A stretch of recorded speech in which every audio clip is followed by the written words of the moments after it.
because it's so obvious that for some people, some communities, some countries at this COP, the transformation that is happening now is not a matter for, as I was saying, it's for our children and our grandchildren. This is something that is an existential threat as we sit here in Glasgow today. And last year, 600 billion tons of ice melted away in Greenland. All that water has to go somewhere. And it's incredibly cruel that these vulnerable, small island states are right in the front line of the loss and damage that is caused by global warming. And of course, as they have said, as our friends have said, they have done virtually nothing to cause the problem.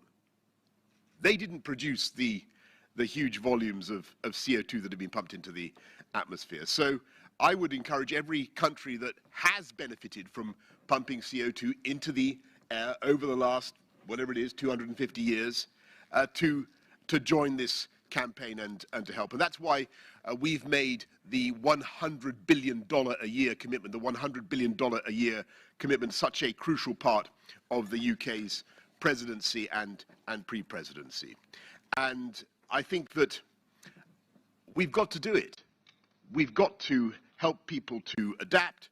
We've got to mitigate, but above all, we've got to change the numbers. We've got to bend the curve. We've got to stop this remorseless increase in CO2, because there are people around this room whose populations, vulnerable populations who have done nothing to deserve it, will be in the front line and will suffer catastrophic loss and damage. And by the way, it's those small island states, and Frank was there, everybody, all those small island states who at Paris managed to change the ambition and ensure that we didn't just commit to keeping the increase in temperatures to 2 degrees, but keep it to 1.5.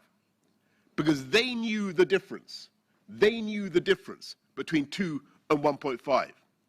And it's the difference for many people, and I don't want to exaggerate this, but the difference between life as we know it and not being able to continue with life as we know it, between life and death. And that's the reality. And that's the reality we have to face in all sincerity. And I think it was Frank who taught me yesterday something that I didn't know. It's about 1.5. There's a very simple way of expressing the desire to keep 1.5 alive and survive at 1.5. And that's to make this sign. Everybody knows. You got that, Tariq. Did you know that, Narendra? You did already. I was a new one on me. Anyway, I want to do it now. Keep 1.5 alive, everybody. Thank you very much. I'm now going to hand over to the initiator of this vital initiative, my friend and colleague Narendra Modi. Narendra, over to you.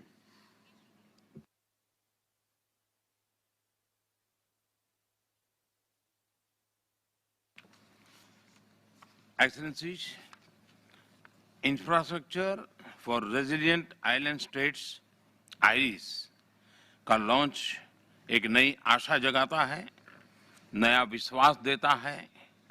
ये सबसे vulnerable देशों के लिए कुछ करने का संतोष देता है। मैं इसके लिए coalition for disaster resilient infrastructure (CDRI) को बधाई देता हूं। इस महत्वपूर्ण मंच पर मैं ऑस्ट्रेलिया और यूके समेत सभी सहयोगी देशों और विशेषकर मॉरिशस और जमैका समेत छोटे द्वीप समूहों के लीडर्स का स्वागत करता हूं, उन्हें हार्दिक धन्यवाद देता हूं। मैं UN सेक्रेटरी जनरल का भी आभार व्यक्त करता हूं कि उन्होंने इस लॉन्च के लिए अपना बहुमूल्य समय दिया।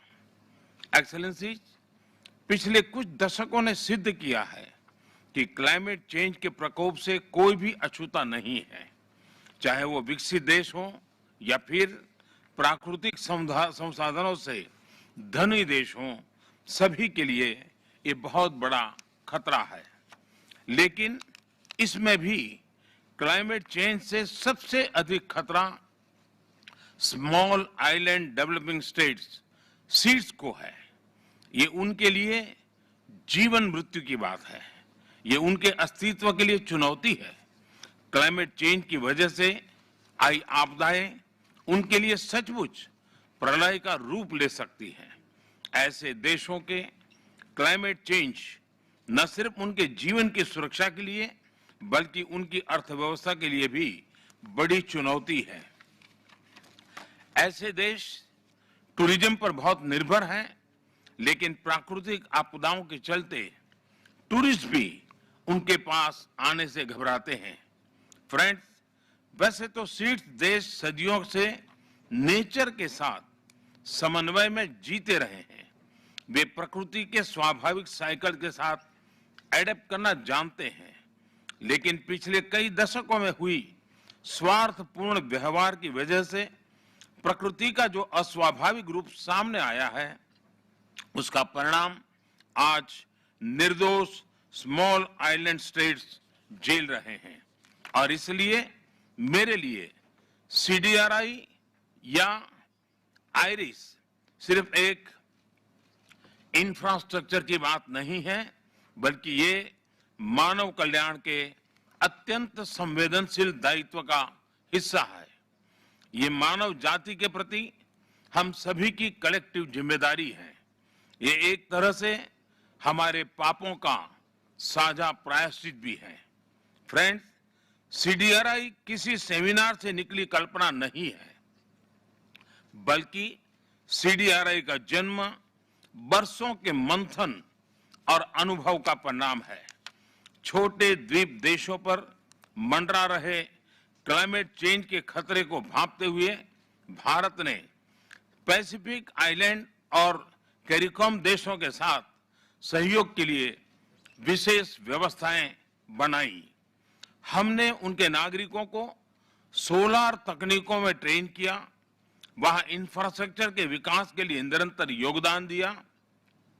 इस कड़ी में आज इस प्लेटफॉर्म पर मैं भारत की ओर से एक और नई पहल की घोषणा कर रहा हूं। भारत की स्पेस एजेंसी इसरो सीड्स के लिए एक स्पेशल डेटा विंडो को निर्माण करेगी। इससे सीड्स को सैटेलाइट के माध्यम से cyclone, coral drip monitoring, coastline monitoring आदि के बारे में टाइमली जानकारी मिलती रहेगी। फ्रेंड्स, आइरिस के साकार करने में CDRI और सीड्स दोनों ने मिलकर काम किया है। यह को क्रिएशन और को बेनिफिट्स का अच्छा उदाहरण है। इसलिए मैं आज आइरिस के लॉन्च को बहुत अहम मानता हूं। आइरिस के माध्यम से सीड्स को टेक्नोलॉजी, फाइनेंस, जरूरी जानकारी तेजी से मोबिलाइज करने में आसानी होगी। स्मॉल आइलैंड स्टेट्स के क्वालिटी इंफ्रास्ट्रक्चर को प्रोत्साहन मिलने से वहां जीवन और आजीविका दोनों को लाभ मिलेगा। मैंने पहले भी कहा है कि दुनिया इन देशों को कम जनसंख्या वाले स्मॉल आइलैंड के रूप में देखती है, लेकिन मैं इन देशों को बड़े सामर्थ्य वाले लार्ज ओशन स्टेट्स के रूप में देखता हूं। जैसे समुद्र से निकले मोतियों की माला सबकी शोभा बढ़ाती है, वैसे ही समुद्र से घिरे सीड्स विश्व की भी शोभा बढ़ाते हैं। मैं आपको विश्वास दिलाता हूं कि भारत इस नई परियोजना को पूरा सहयोग देगा और इसकी सफलता के लिए CDRI अन्य पार्टनर देशों और संयुक्त राष्ट्र के साथ मिलकर काम करेगा। CDRI और सभी छोटे द्वीप समूहों को इस नई पहल के लिए फिर से बधाई और शुभकामनाएं। बहुत बहुत धन्यवाद।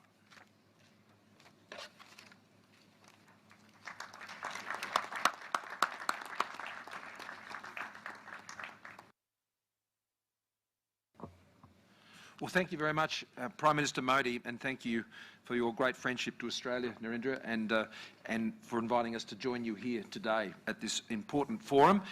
Thank you also, Boris, our COP26 commander, not Commander Bond, but Commander Boris, and leading us through this very important few weeks. And I'm particularly pleased to be here, like both of you, with our other island state nations. Australia is also an island state. It's a very big island. It's the biggest island continent in the world, but it does give us I think, in the Pacific, a very unique perspective, as Frank knows, on the challenges facing island nations all around the world.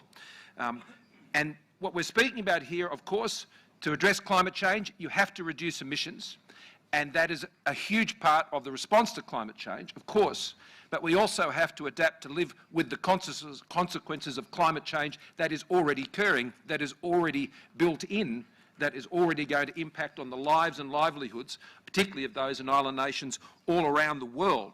And we recognise that in Australia, and that's why working with everyone to adapt to climate change and the challenges in particularly that our Pacific family face is something that is very much, in very practical ways, a part of Australia's DNA. If there's anything we know, it's to stick with it and to make a commitment to meet it and to beat it. And as our friends and family in the Pacific know, and in Southeast Asia, we can be relied upon. We're helping our friends in Papua New Guinea build resilient roads, bridges and wharves. We've helped build cyclone-resistant produce markets for the Solomon Islands and Fiji. And last year, our prefabricated schoolrooms in Vanuatu withstood tropical cyclone Harold, giving the community a safe place to shelter, as well as the kids a chance to return to school sooner. Over 70% of our climate finance, and we've just doubled that here at COP26 to $2 billion to take us out to 2025, is focused on adaptation. And a very large proportion of it, as I was able to share with our Pacific nations families yesterday, will be directed to, specifically into Pacific Island nation states as part of a direct partnership with them, cutting out all the red tape and just getting the projects like the ones I've been talking about on the ground. The last 8 major disasters in the Pacific alone have wrought more than almost $2 billion worth of damage, so there's a lot more work to be done. The joint initiative we launched today, IRIS, lifts our ambition further to ensure the resilience of small island developing states, and through partnerships and expertise to drive even greater investment in quality infrastructure, energy, housing, transport, water, healthcare facilities. And I'm especially pleased to be here with my good friend, Prime Minister Bainimarama, and Prime Minister Jugnauth and Prime Minister Holness. It's a great pleasure to meet you, leaders of 3 great small island nations. And I also want to thank, of course, India and the United Kingdom for their leadership of the Coalition for Disaster Resilient Infrastructure. And I acknowledge in particular the Quad support, including the US and Japan support, together with India, for the CDRI. I'm proud that Australia has already announced our $10 million commitment towards getting IRIS up and running, and I'm proud to be here to launch it today. All of us are here because we believe in fair and practical action to address climate change. We're here because we're family, particularly amongst our Pacific family, and all of us are here because we want to achieve those outcomes. Look out for another, look out for our mates, as we say in Australia, stick together, and let's get on with it.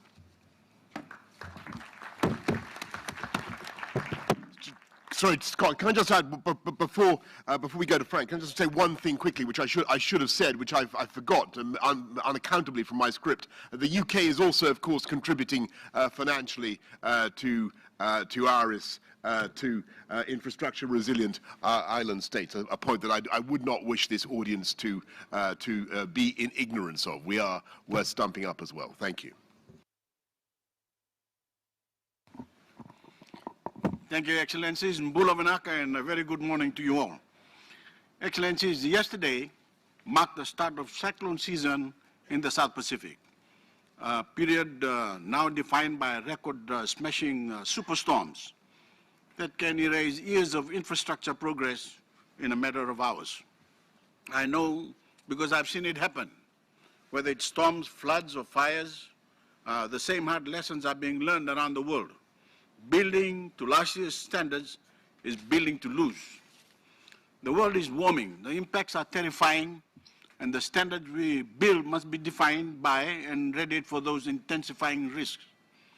It takes resources to build resilience, but we either pay to adapt now or pay a much higher price in the aftermath of climate-driven devastation. By becoming the first developing state to enact a comprehensive climate change act, Fiji will be required to adapt our building codes and standards to the climate reality and be inclusive of our green priorities. But there is a gap, trillions of dollars deep, between what vulnerable nations have and what they need to build resilience to a climate crisis we did next to nothing to cause. The welfare of people, both in developed and developing nations, depends on changes on the way we build and plan. Trillions of dollars may sound insurmountable, but the alternative is unthinkable. Even now, we are seeing what can happen when worsening climate-driven disasters meet outdated infrastructure and transport networks. Unchecked carbon emissions could see the foundation of our interconnected global marketplace fall out from under us. We can only bridge the financing gap between vulnerability and resilience if we fully enlist public and private sector sources of funding. We welcome India's launch of the Infrastructure Resilience Project for small island states. It's a promising start. Prime Minister Modi, sir, thank you. Thank you for your leadership. We trust this initiative will reach well beyond technical assistance and capacity building to unlock trillions in private sector capital. It can do that by de-risking critical investments now that will build resilience for those on the front line of the climate crisis. Fiji's Relocation and Displaced Peoples Trust Fund, which establishes a proven process to move at-risk communities and their infrastructure, is one example of where those funds can make an impact.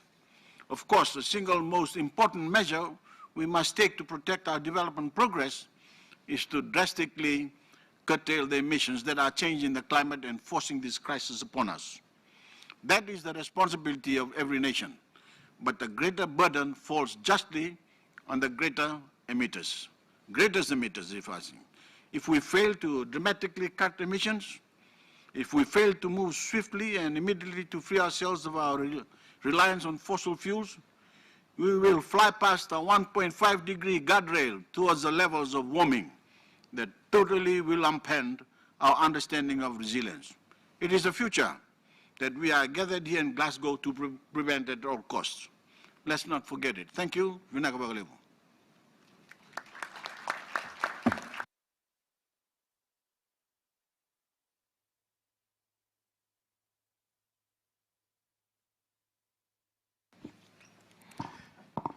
Excellencies, friends, allow me to commend and congratulate the conveners of this timely initiative and to thank Prime Minister Modi in particular for his invitation.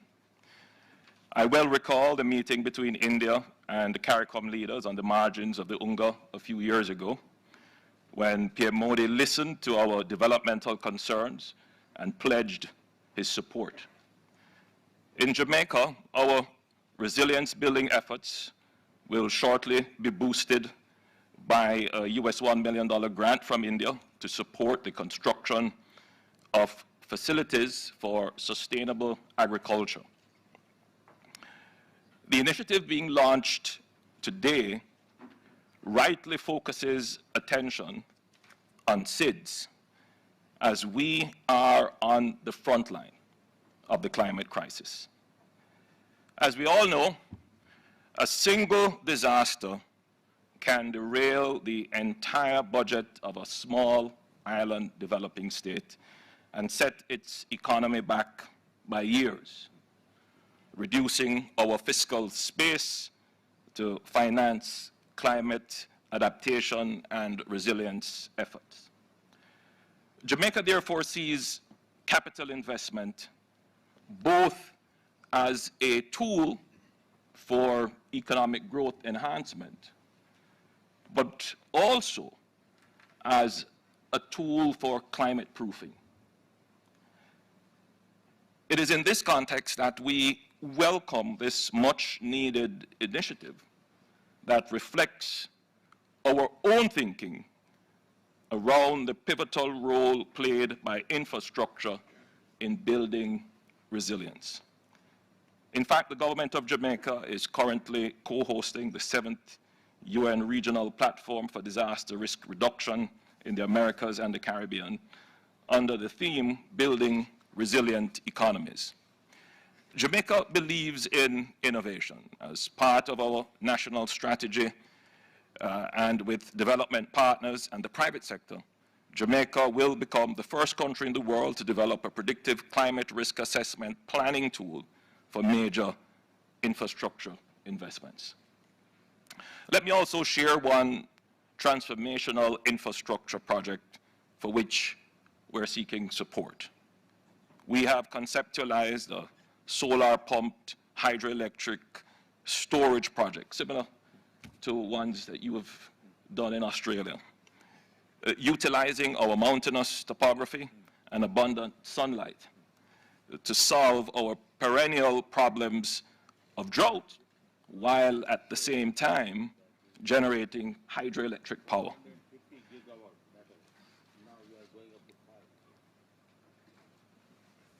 This would make clean, sustainable use of Jamaica's high concentration of fresh water resources in the north of our country to serve the large population centers and drought-prone agricultural south.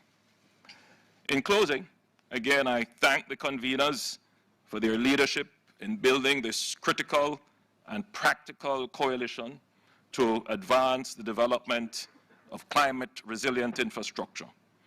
This is at the heart of building economic resilience in SIDS and a positive and decisive step in ensuring that we keep our commitment for 1.5.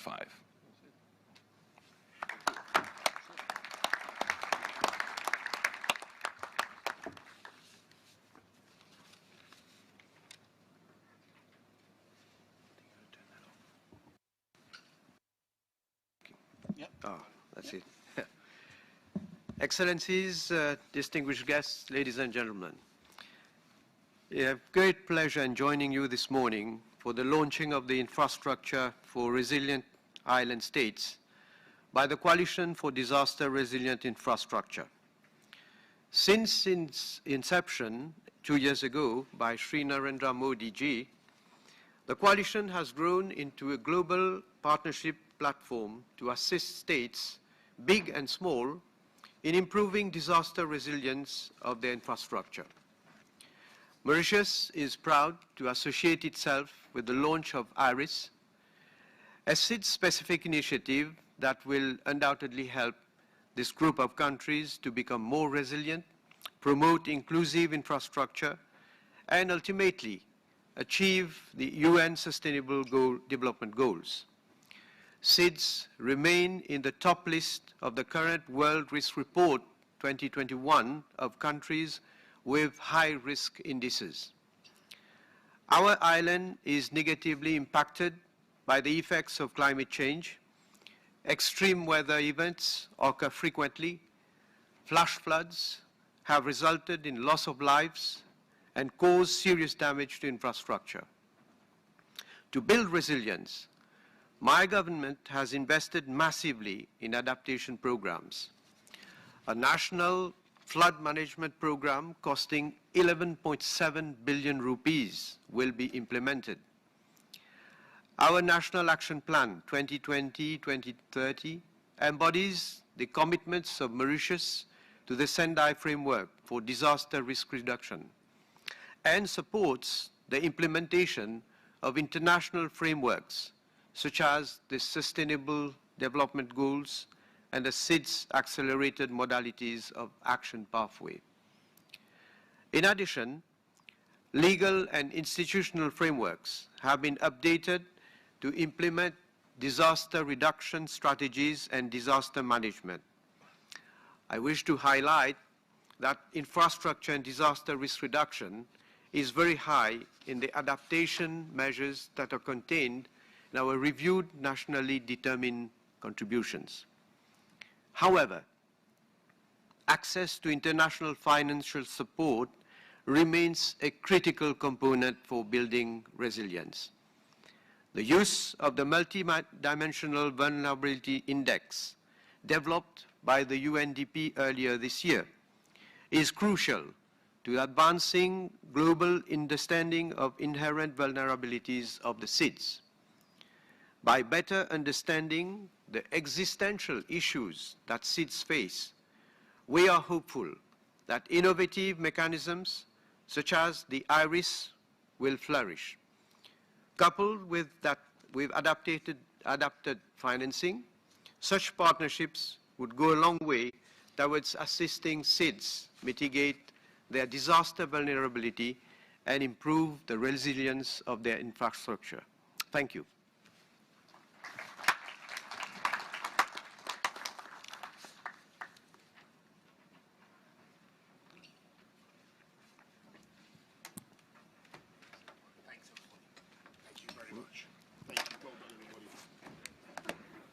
Small island developing states or SIDS are home to unique landscapes, vibrant cultures and traditions.